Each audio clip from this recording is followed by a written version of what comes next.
KPIX5's Joe Vasquez talked to the man who I assume shot that video tonight. Joe, what do you have to say?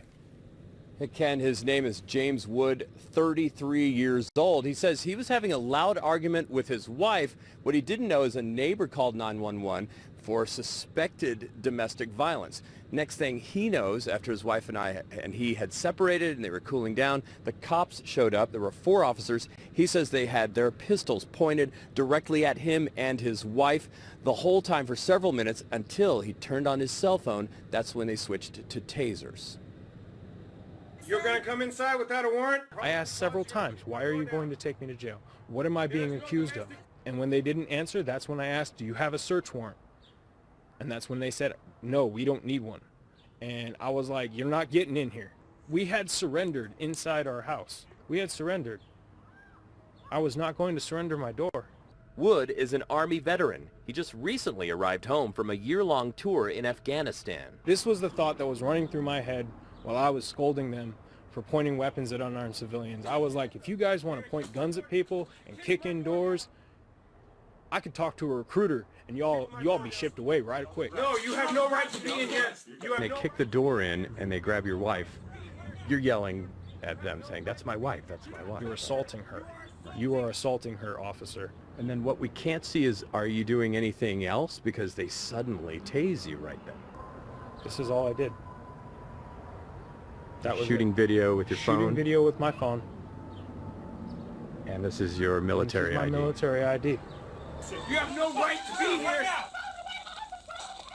It's hard to watch. What's going through my head right there is the cops are coming through my door. Who am I supposed to call? We showed the video to Paul Henderson, a legal affairs expert. In the case where you have a third party calling from outside of the house, the cops have to investigate. They're not necessarily going to take or believe someone telling them from behind a locked door that everything is okay without doing an investigation. Late this evening, Cotati police released a statement saying because it was a call for a possible domestic violence, the officers had to check the welfare of everyone in the apartment, and to leave would be, quote, a neglect of duty. The statement goes on to assert that constitutional law allows for officers to make those types of entries, kicking in the door, without a warrant. Mr. Wood faces several charges. He says, you know, the whole argument started over finances with his wife. Now they're trying to figure out how to afford an attorney in the process, Ken. And meanwhile, Mrs. Wood showed me some bruises on her arm just a short while ago here. She says, you know, the irony here is that it was a call for domestic violence, and it was the police officer, she says, who put the bruises on her.